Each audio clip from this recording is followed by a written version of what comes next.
ሰላም ፍሬ ህይወት ዮሐንስ ነኝ። በአፍሪካ ቀንድ በተለይም በኢትዮጵያ በኤርትራና በሌሎች ጎረቤት ሀገራት መካከል እየተፈጠሩ ያሉ ኢኮኖሚያዊ፣ ማህበራዊና ፖለቲካዊ ጉዳዮች ላይ ልዩ ትንታኔዎችን አቀርብላችኋለሁ። በዛሬ ቆይታችን በሁለት አንኳር አጀንዳዎች ላይ ቆይታ የምናደርግ ይሆናል። የመጀመሪያው የሆነው ናሽናል የተባለ አንድ ዓለም አቀፍ የሚዲያ ተቋም በግብጽ በኤርትራና በጅቡቲ መካከል በሚስጥር የቆየ አዲስ ስምምነትን ይፋ አድርጓል። ይህ ስምምነት ኢትዮጵያ ወደ ቀይ ባህር ለመግባት ስታደርግ የነበረው ጥረት በተጨማሪ ኢትዮጵያ የባለቤትነት ጥያቄ የምታነሳበት የአሰብ ወደብ ላይ የተፈረመ ስምምነት እንደሆነም ገልጿል። በግብጽና በኤርትራ መካከል የተፈረመው ስምምነት በተጨማሪ በጅቡቲና በግብጽ መካከል በተደረሰው መግባባት ኢትዮጵያ የአሰብ ወደብንም ሆነ የጅቡቲውን ዶራሌ ወደብ እንዳትጠቀም የሚያደርግና ግብጽ በአፍሪካ ቀንድ ላይ የበላይነቷን ለማስጠበቅ የሚያስችላትን ስምምነት መፈራረማቸውን ይፋ አድርጓል። የዚህ ስምምነት ጥቅል ሀሳብ ምንድነው? ግብጽ በእነዚህ ወደቦች ላይ ልታደርጋቸው ፍቃድ ያገኘችባቸው ጉዳዮች የትኞቹ ናቸው? ኤርትራና ጅቡቲ በዚህ የውጥረት ወቅት ላይ ለግብጽ ስለምን ወደባቸውን አሳልፈው ሰጡ የሚለውንና ኢትዮጵያ አሁን ላይ በወደቡ ዙሪያ የያዘችውን አቋም በተመለከተ ልዩ ትንታኔ ይዤላችሁ ቀርቤያለሁ። ሁለተኛው አጀንዳችን የሚሆነው አንበሶቹ ሰማይ ኢትዮጵያ በሚል ርዕስ የኢትዮጵያ አየር ኃይል 9ኛ ዓመት ክብረ በዓሉን እያከበረ ይገኛል። በዚህ ክብረ በዓል ላይ ከተለያዩ ሀያላን ሀገራት አየር ኃይሎች ጋር ኢትዮጵያ ተጣምራለች። እነዚህ ሀያላን ሀገራት እነማን ናቸው? ከሀገራቱ ጋር የተፈጠረው የሁለትዮሽ ግንኙነትና ዓለም አንቀጥቀጥ የተባለ የአየር ላይ ትርኢትን በተመለከተ ልዩ ትንታኔ ይዤላችሁ ቀርቤያለሁ። አየር ኃይላችን የኢትዮጵያን አየር ክልል ከማስጠበቅም በተጨማሪ በዓለም አቀፍ ደረጃ እየፈጠረ ያለው ተጽዕኖና 38 የአፍሪካ ሀገራትን የሚያሳትፍ ልዩ መድረክንም ፈጥሯል። እነዚህ ጉዳዮችን በተመለከተ ልዩ ትንታኔዎችን ይዤላችሁ ቀርቤያለሁ። ለዩቲዩብ ቻናሌ አዲስ ከሆናችሁ አሁኑኑ የደወል ምልክቷን ተጭናችሁ ቻናሌን ሰብስክራይብ በማድረግ ቤተሰብ እንድትሆኑ ጋበዝኳችሁ። ቻናሌን ሰብስክራይብ አድርጋችሁ ቤተሰብ ከሆናችሁ ደግሞ ላይክ እና ሼር በማድረግ መረጃው ለሌሎች ወዳጅ ዘመዶቻችሁ እንዲደርስ እንድጋብዙልኝ እጠይቃችኋለሁ። ወደ ቀዳሚው አጀንዳችን ተሻገርኩኝ። አብራችሁን ቆዩ። የኢትዮጵያ የቀይ ባህር ጥያቄ በዓለም አቀፍ ደረጃ ተቀባይነት እያገኘ ኢትዮጵያ በሕግ በታሪክና በተለያዩ ማስረጃዎች አማካኝነት አሰብ ወደብን በእጇ ለማስገባት ወደ ጫፍ እየደረሰች ባለችበት በዚህ ወቅት ላይ ኤርትራ አሰብ ወደብ ላይ ኢትዮጵያ ባለቤትነቷን እንዳታረጋግጥ እንዲሁም ደግሞ ኢትዮጵያ ወደ ቀይ ባህር እንዳትገባ የምትዘርጋቸውን ወጥመዶቿን ሁሉ በመዘርጋት ያደረገችው ሙከራ ሳይሳካላት ቀርቶ ባሳለፍነው ጊዜያትም ሳውዲ አረቢያ ድረስ በመሄድ የኤርትራው ፕሬዝዳንት ኢሳያስ አፈወርቂ የሳውዲ መንግስት አሰብ ወደብ ላይ ልማት እንዲሰራ ግብዣ ማቅረቡ የሚታወስ ነው። በዛ ላይም ከኢትዮጵያ ጋር ጠንካራ የሚባል የሁለትዮሽ ግንኙነት ያላት ሳውዲ በጉዳዩ ላይ ልታጤን እንደምትፈልግና በአሰብ ወደብ ላይ የልማት እንቅስቃሴዎችን ለማድረግ ጊዜ እንደሚያስፈልጋት ጭምር መግለጿን ተከትሎ የኤርትራው ፕሬዝዳንት ኢሳያስ አፈወርቂ ያደረጉት ጉዞ እዚህ ግባ የሚባል ውጤት እንዳላመጣላቸው ሲነገር ቆይቷል። ታዲያ አሁን ላይ ናሽናል የተባለ ዓለም አቀፍ የሚዲያ ተቋም ይፋ ባወጣው መረጃ መሰረት የኤርትራው ፕሬዝዳንት ኢሳያስ አፈወርቂ ከወር በፊት ካይሮ ድረስ በመሄድ ያደረጉት የ5 ቀናት የስራ ጉብኝት ከዚህ በፊት አስቀድሜ እንደነገርኳችሁ የተለያዩ ሚስጥራዊ ስምምነቶች ተፈርመዋል። ከዛም በተጨማሪ ደግሞ ቀዳሚ አጀንዳቸው የነበረው ኢትዮጵያን እንዴት አድርገን ከቀይ ባህር እናርቃት የሚልና ግብጽ ደግሞ ኢትዮጵያ በአባይ ውሃ ላይ የወሰደችባትን የበላይነት ላይ የበቀል እርምጃ ለመውሰድ ጭምር አስቻይ ሁኔታዎችን እንዴት እንፍጠር በሚሉ ጉዳዮች ላይ ሲመክሩ መቆየታቸውን የተለያዩ ውስጥ አዋቂ ምንጮች ሲገልጹ ቆይተዋል።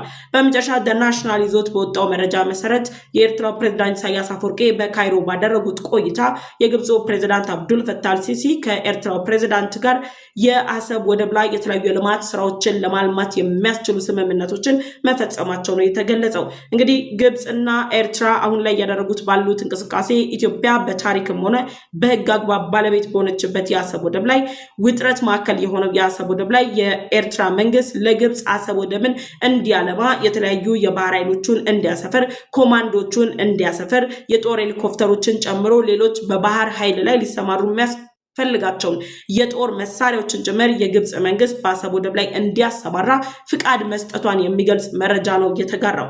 ይህ መረጃ ከወጣበት ጊዜ ጀምሮ በኤርትራ መንግስት ባለስልጣናትም ሆነ በግብጽ መንግስት ባለስልጣናት ደረጃ የተሰጠ የማረጋገጫ መልእክት ባይኖርም የኤርትራ ባለስልጣናትና የኤርትራ የሚዲያ ሰራዊቶች ግን ላለፉት 2 እና 3 ወራት ኢትዮጵያ አሰብ ወደብ ላይ ባለቤትነቷን ከማረጋገጧ አስቀድማ ኢትዮጵያ የአሰብ ወደብን በመጠቀም ወደ ቀይ ባህር ከምትገባ ይልቅ ኤርትራ ለግብፅ ወይም ደግሞ ለሳውዲ አረቢያ አሰብ ወደብ ላይ የልማት ስራ እንዲሰሩ አሰብ ወደብ ላይ የጦር ቤዛቸውን እንዲገነቡ እድሎችን እንደምትሰጥ ጭምር ሲገልጹ ቆይተዋል። እነሱ ሲገልጹት የነበረው ቆይታ በተደጋጋሚ ሲነሱ ሲለጠፉ የነበሩ ልጥፎች፣ በተደጋጋሚ በመሪዎቻቸው ዘንድ ሲንጸባረቁ የነበሩ ሀሳቦች ሁሉ ተጠቅልለው አሁን ላይ ናሽናል ይዞት የወጣው መረጃ እውነታ ያለው መረጃ እንዲመስል አድርጎታል።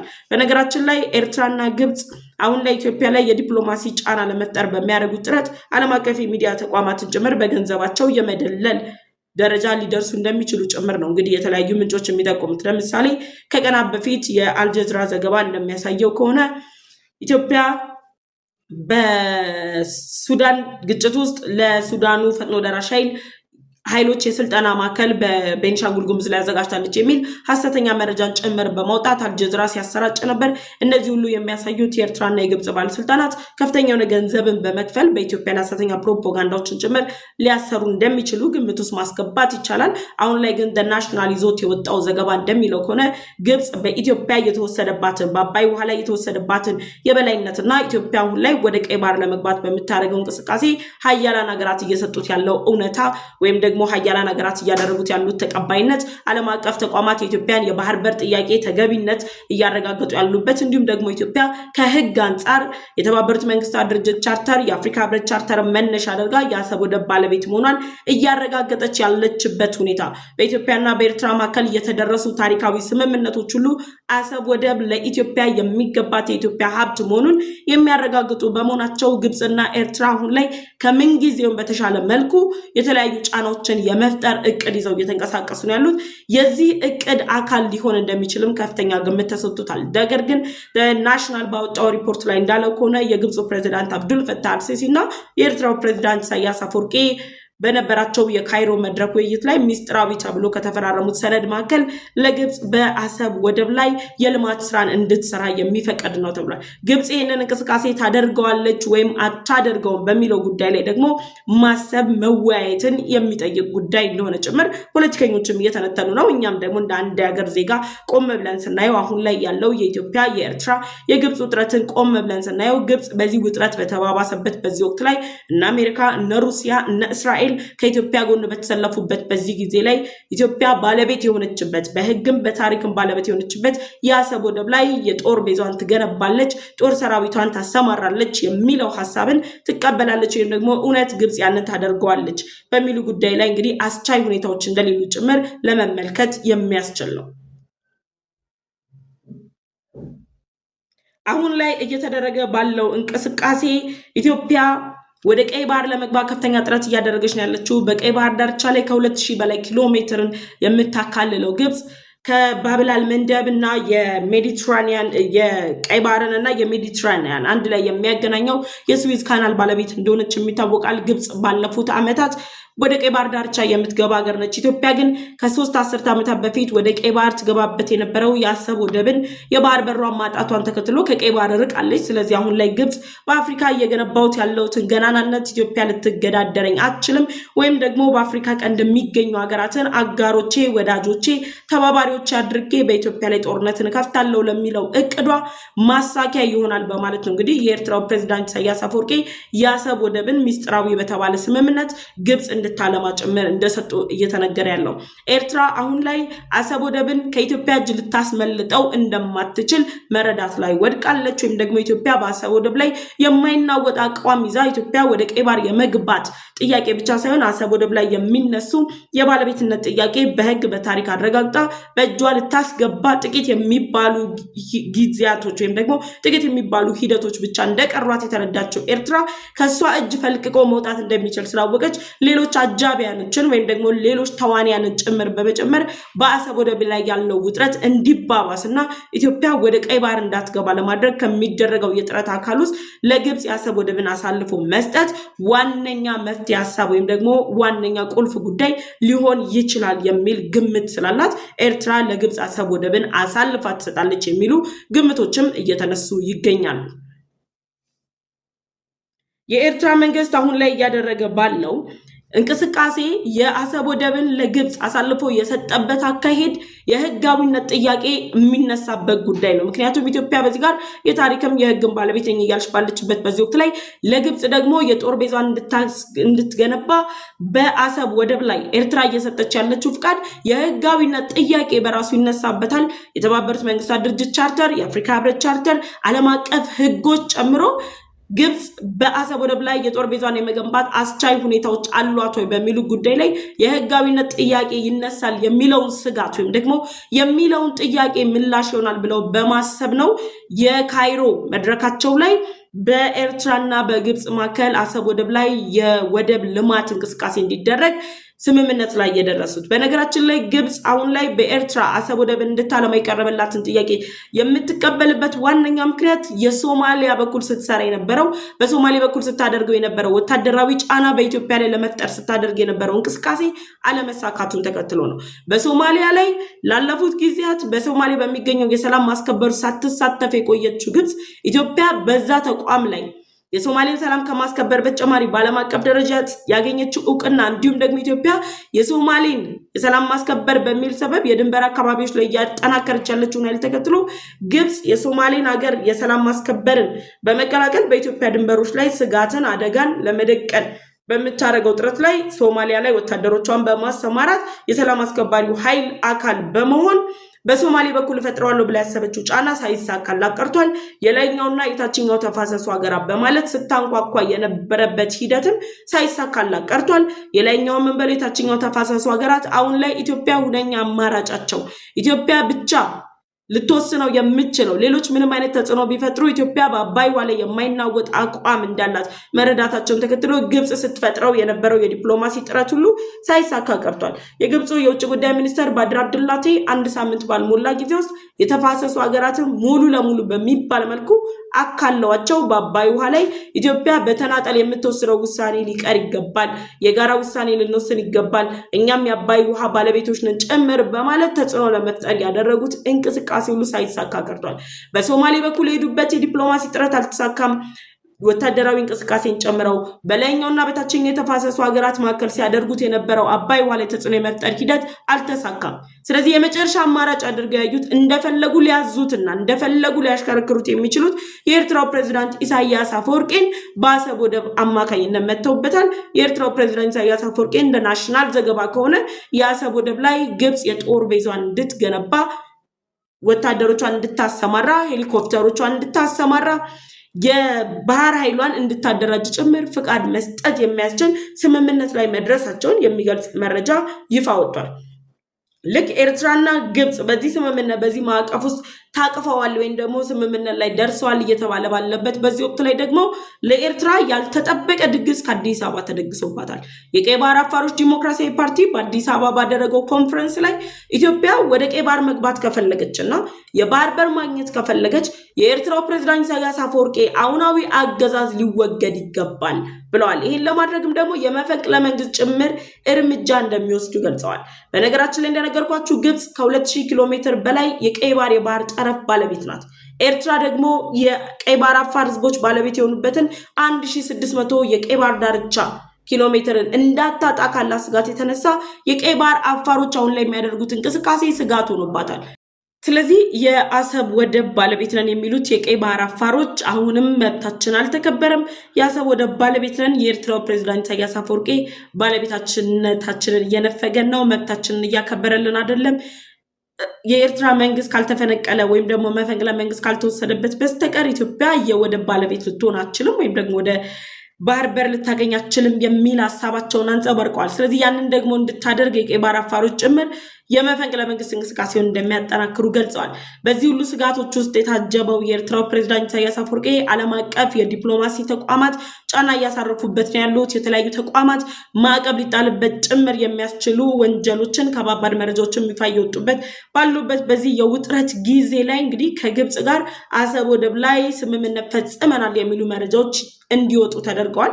ለናሽናል የመረጃ በእጁ ከገባ አስቀድሞ ሊያወጣው እንደሚችል ጭምር የታወቀ ነው። ነገር ግን አሁን ላይ በአፍሪካ ቀንድ ያለው ውጥረት በጨመረበት ወቅት ላይ ለምን ናሽናል ይህንን መረጃ አወጣው ብለን ደግሞ ቆም ብሎ ማየትና ማሰብ ያስፈልጋል።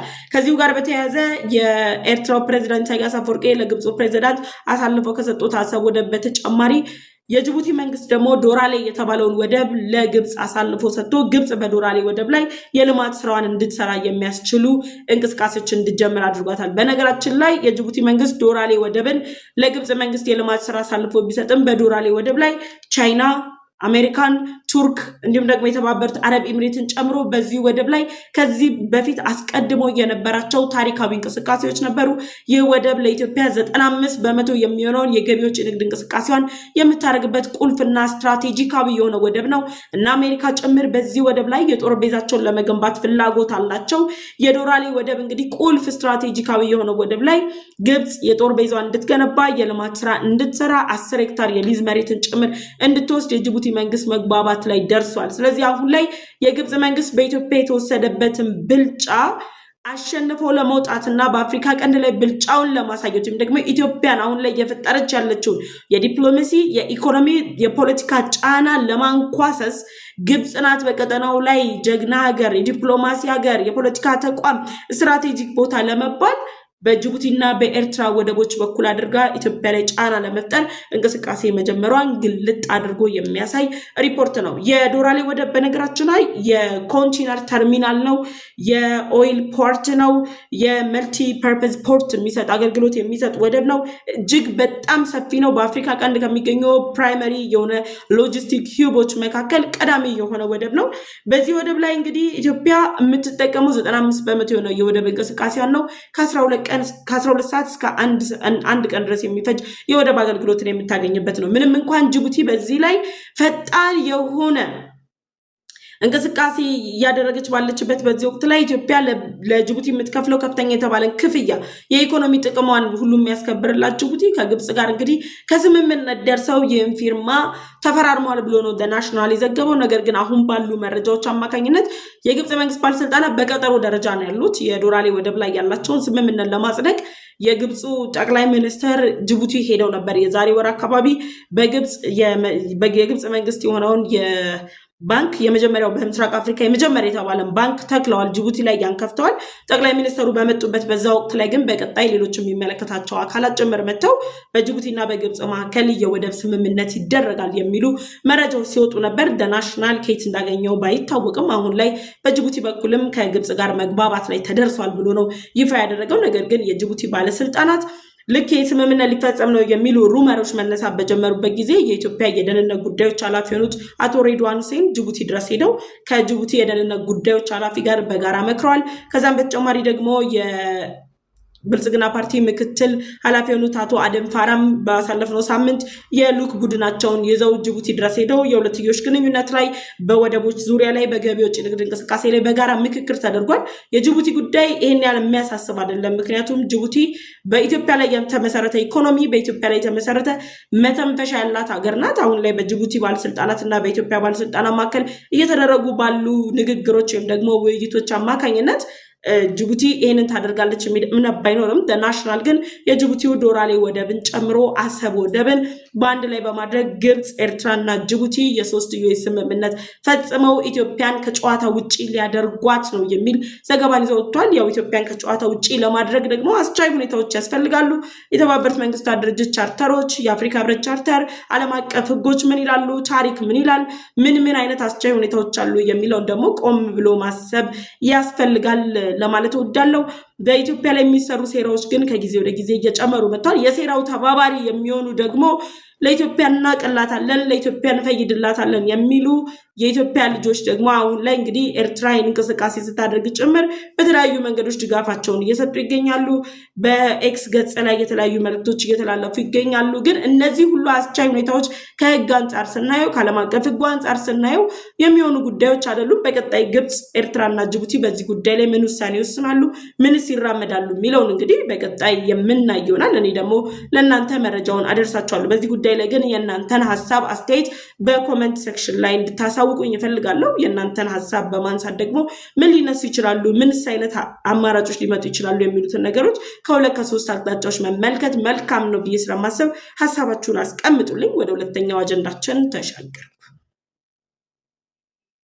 ሁለተኛው አጀንዳችን የሚሆነው 9ኛ ዓመት የምስረታ በዓሉን የሚያከብረው የኢትዮጵያ አየር ኃይል ዓለምን የሚያስገርም ትርኢት ይዞ ብቅ ብሏል። ትርኢት እቅድ አውጥቷል። ከዛም በተጨማሪ ደግሞ የ9ኛ ዓመት ክብረ በዓሉ በተለያዩ ፕሮግራሞች እየታጀበ በተለያዩ እንቅስቃሴዎች እየታጀበና እየተደገፈ እንግዲህ ዛሬ ላይ ደርሶ የመጨረሻው ፕሮግራም ደግሞ ከጥር 15 እስከ 19 ሊሆን እንደሚችል ነው እንግዲህ የኢትዮጵያ አየር ኃይል ባጋራው መረጃ መሰረት ይፋ የወጣው ማለት ነው። እኔ በነገራችን ላይ ስለ ኢትዮጵያ አየር ኃይል ሳወራ በጣም በቃ በልበ ሙሉነት ነው ማወራው። ኮዝ የሆነ ኢትዮጵያ ውስጥ እኔ ካወቅኩበት የሆነ ነገሮችን መናገር፣ አስተውሎ ማየት፣ መናገር፣ መመርመር በጀመርኩበት ጊዜ ላይ በኢትዮጵያ አየር ክልል ውስጥ የደህንነት ስጋት ተጋርጧል ወይም ደግሞ የኢትዮጵያን አየር ክልል ይሄ ሀገር አየር ክልል አየር ደፍሮ ገባ የሚሉ መረጃዎችን እኔ አልሰማውም እና በቃ የኢትዮጵያ አየር ኃይል እውነትም የኢትዮጵያን ብሔራዊ ጥቅም ከማስጠበቅ አልፎ ለሌሎች ሀገራት ጭምር ዋስትና የሚሆን ለጎረቤት ሀገራት የአየር ክልል ጭምር ዋስትና የሚሆን ያለ ኢትዮጵያ መንግስት ፍቃድ ዝንብ እንኳን ውር የማይለበትን እጅግ ሰላሙ ደህንነቱ የተጠበቀ አረንጓዴ ቢጫ ቀይ የሆነው ሰንደቅ ዓላማችንን በክብር የማይውለበለብ በቃ ጀግና የሚባል የሰራዊት አካላችን ነው የኢትዮጵያ አየር ኃይል።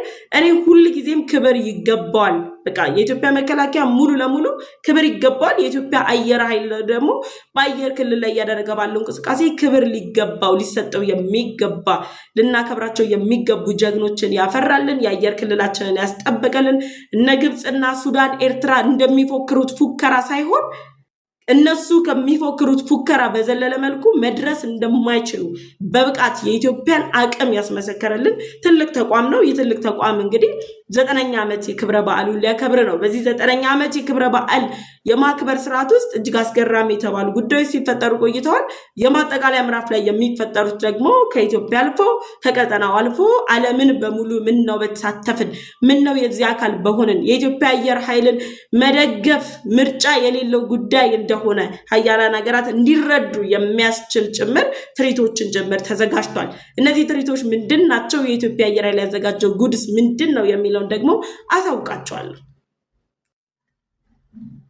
የኢትዮጵያ አየር ኃይል እንግዲህ አሁን ላይ እያደረገ ባለው እንቅስቃሴ የኢትዮጵያ አየር ኃይል የነፃነትና የአንድነት ምልክት በሚል መሪ ቃል ከጥር 15 እስከ ጥር 17 ድረስ የ9ኛ ዓመት ክብረ በዓሉን ያከብራል። በነገራችን ላይ የነፃነትና የአንድነት ምልክት የሚለውን ነገር እንደ ቀልድ ማየት የለብንም።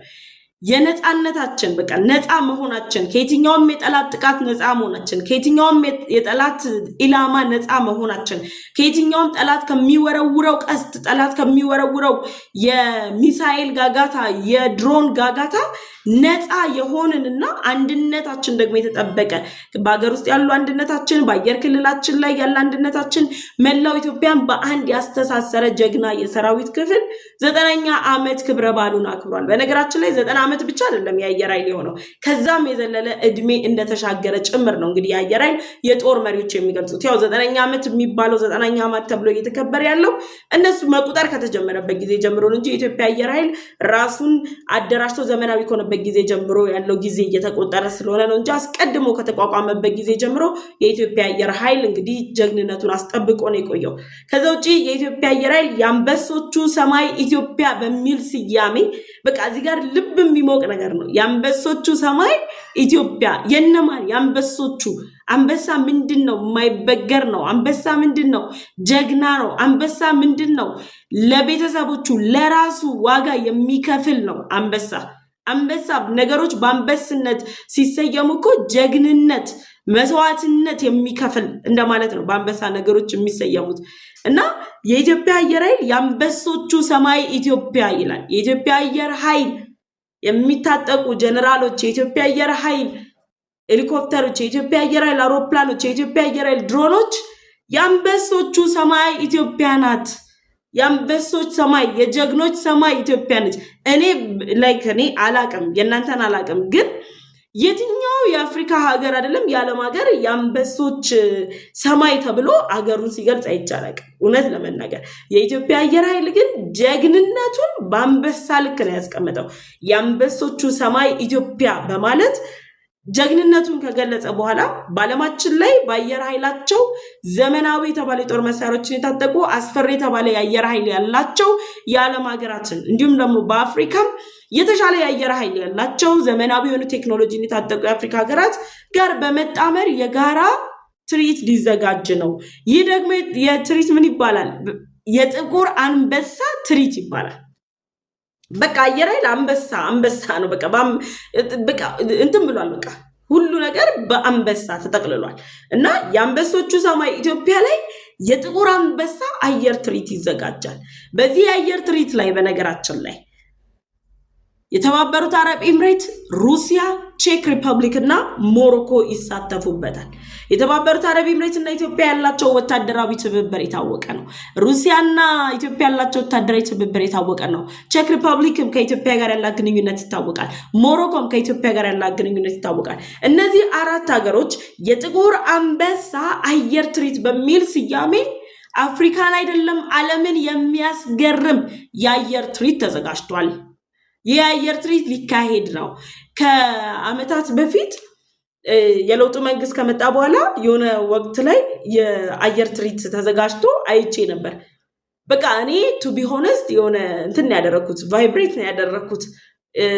መስቀል አደባባይ ላይ በነበረው ትርኢት ላይ አይቻቸው የማላቃቸው የጦር መሳሪያዎች በቃ ድምፃቸው ራሱ የሚያስፈራ በሰማይ ላይ ሲበሩ የሚሄዱበት አካሄድ የእውነት የኢትዮጵያ አየር ኃይል ሊደነቅ የሚገባ አይነት አየር ኃይል ነው የሚያስብሉ አይነት እይታዎችን አይቻለሁ።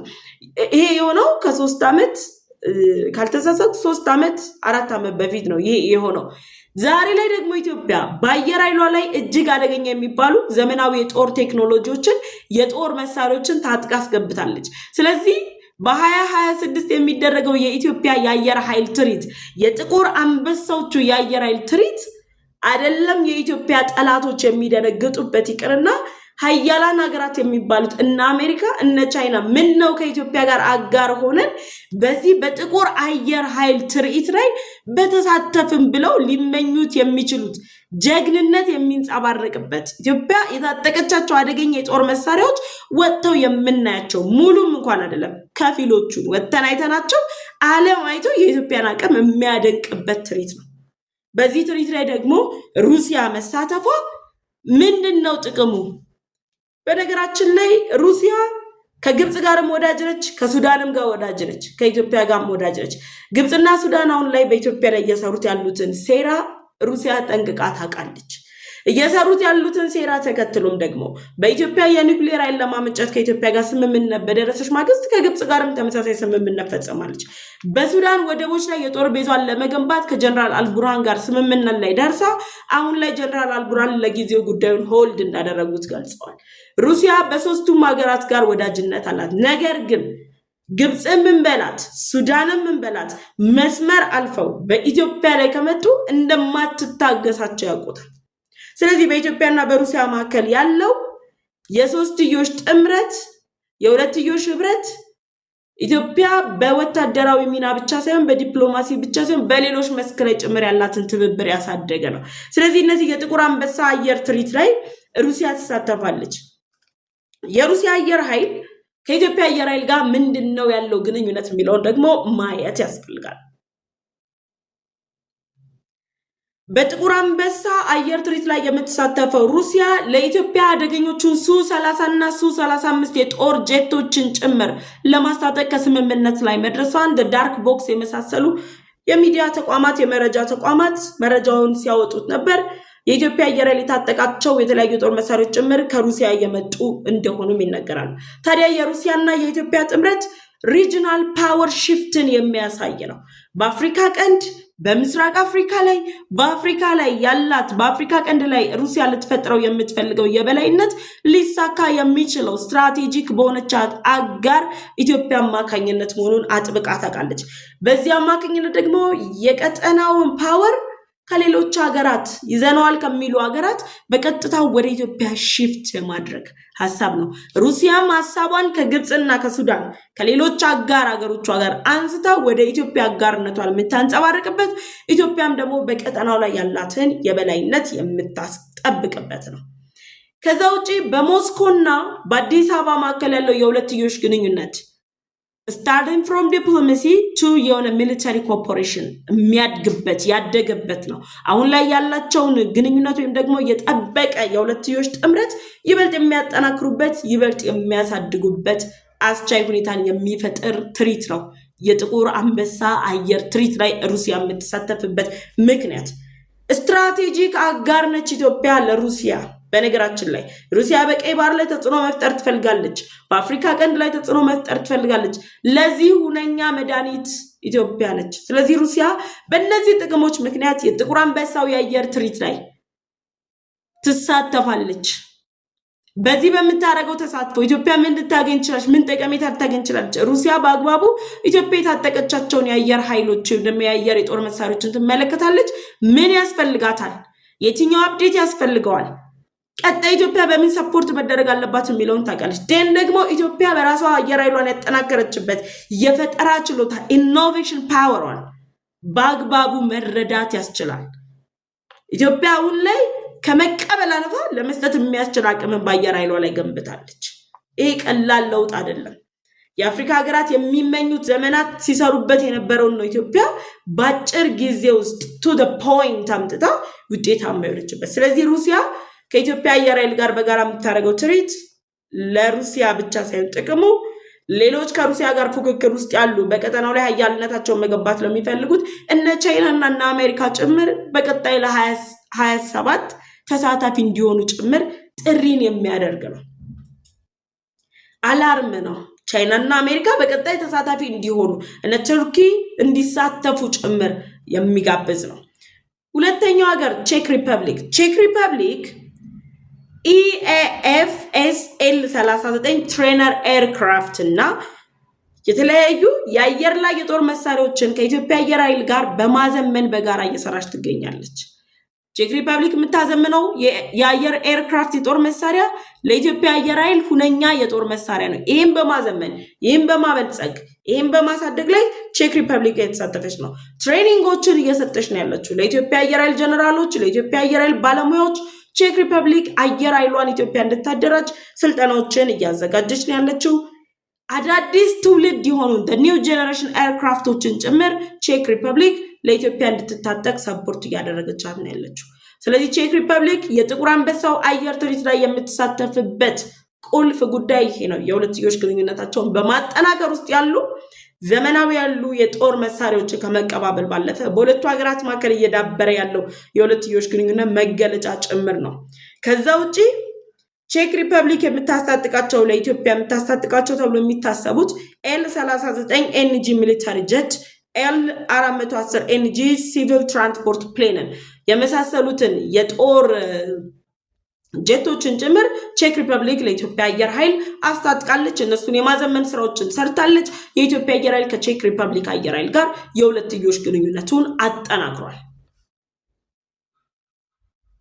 በዚህም አላበቃም። ደግሞ በ2025 ላይ በቼክ ሪፐብሊክ እና በኢትዮጵያ አየር ኃይል መካከል ስምምነት ተፈርሟል። ይህ ስምምነት የቴክኖሎጂ ትራንስፈር፣ ዲፌንስ ኢንዱስትሪ ላይ በጋራ ለመስራት የሚያስችሉና ሚሊተሪ ቤዝድ እና ኤዱኬሽን የሆኑ ነገሮች ላይ በጋራ ለመስራት የሚያስችላቸው ስምምነት ፈርመዋል ቼክ ሪፐብሊክ እና የኢትዮጵያ አየር ኃይል።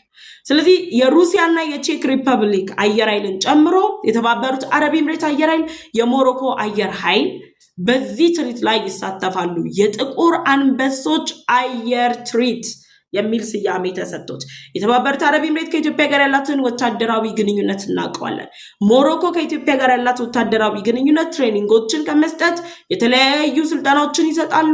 የሁለትዮሽ ግንኙነታቸውን ያጠናክራሉ። የጦር መሳሪያዎችን ላይ አዳዲስ ኢኖቬሽኖችን መፍጠር፣ አፕዴቶችን መስራት ላይ እየተሰሩ ያሉ እንቅስቃሴዎች አሉ። በነገራችን ላይ የኢትዮጵያ ሜካናይዝድ ጦር ላስት ዊክ ላይ 52 የሚጠጉ ታንኮችን አድሶ ከደርግ ዘመነ መንግስት ጀምሮ ተጥለው የነበሩ ታንኮችን በማደስ አዲስ አይነት አሰራርን ፈጥሮ እንቅስቃሴ ማድረግ መጀመሩ ኢትዮጵያ በመከላከያ አቅሟ ላይ ያጎለበተች ያለችው የመፍጠን አይነት አካሄድ ነው። ስለዚህ የኢትዮጵያ አየር ኃይል የአንበሶች ሰማይ ኢትዮጵያ በሚል ስያሜ የነፃነትና የአንድነት ምልክት በሚል አርዕስት የጥቁር አንበሶች ትርኢት በማለት እነዚህን ሀገራት ያሳተፈ የአየር ትርኢት ከጥር 15 ከጥር 19 ያሳየናል። ከዛ በተጨማሪ ደግሞ በአፍሪካ የሚገኙ 38 ሀገራትን ያሳተፈ የአየር ኃይል አዛዦች ባለሙያዎች የሚሳተፉበት ሶስተኛው ፊውቸር አፍሪካን አየር ኃይሎች ፎረም የተባለ ውይይት ያደርጋል። በዚህ የአየር ኃይሎች ፎረም ላይ እነማን ይሳተፋሉ? 38 ሀገራት ከግማሽ በላይ የሚሆነው የአፍሪካ ሀገር ይሳተፋል። ጎበዝ፣ የኢትዮጵያ አየር ኃይል ምን እየሰራ እንደሆነ ተመልከት። በአፍሪካ ከሚገኙ ሀገራት ከግማሽ በላይ ቁጥር ያላቸው 38 የሚጠጉ አየር ኃይሎች ጦር አዛዦቹ ኢትዮጵያ ውስጥ ይገኛሉ። ባለሙያዎች ይገኛሉ። የእውቀት ልውውጥ ብቻ ሳይሆን ቀጠናዊ ትብብር ይፈጠራል። የኢትዮጵያን አየር ኃይል በአጋርነት አብረው ለመስራት የሚያደርጉት ፍላጎት ይጨምራል። በአጋርነት አብረው ለመስራት የሚያስችል አቅም ይፈጠራል። በአፍሪካ ከ38 ሀገራት ጋር በጥምረት እየሰራች ያለችው ኢትዮጵያ ሩሲያና ቼክ ሪፐብሊክን አሳትፋ የተባበሩት አረብ ኤምሬትን አሳፍታ የጥቁር አንበሳ አየር ትርኢት ብላ ትርኢት ስታቀርብ አሜሪካ፣ ቻይና፣ ቱርክ፣ ሌሎች ሀገራት ጭምር 2027 ላይ ልንሳተፍ አካል ልንሆን እንፈልጋለን ብለው ጥያቄ ያቀርባሉ። የቀጠናዊ ትብብር አልፎ ዓለም አቀፍ ተጽዕኖ መፍጠር የሚያስችል አቅም ኢትዮጵያ ገንብታለች። የኢትዮጵያ አየር ኃይል እውነትም የአንበስነት መገለጫ አንበሶች ናችሁ። ምንም ዝር የማይልበት ደህንነቱ የተጠበቀ የአየር ክልል አስጠብቃችሁ ከትውልድ ትውልድ ያሻገራችሁልን 90 ዓመት ሙሉና ከዛ በላይ ለሆነው ዓመት የኢትዮጵያን አየር ክልል አስጠብቃችሁ ስለቆያችሁ ልትከበሩ ልትመሰገኑ ይገባችኋል። አሁንም ደግሞ ዓለም የማያውቀውን የጦር አቅማችንን ለዓለም አደባባይ ደግሞ ልታሳዩልን ዝግጅት ስላደረጋችሁ ልናመሰግናችሁ ይገባል። እንደነገርኳችሁ ነው፣ ሙሉ የጦር መሳሪያ አይወጣም። ሊታዩ የሚገባቸው ይወጣሉ። ሊታዩ የሚገባቸው ሲወጡ ብቻ ከጥር 15 ከጥር 19 መመልከት ነው። የጠላቶቻችንን የሚዲያ ተቋማት ባለስልጣናት ንግግራቸው ማየት ነው። ታዩታላችሁ። የጦር አቅማቸውን የሚያሳዩ የሚዲያ ዶክመንታሪዎች ይሰራሉ፣ የኤክስ መልእክቶች ይቀርጻሉ፣ ዘመቻዎች ይከፈታሉ። ግን መቋቋም አይችሉም።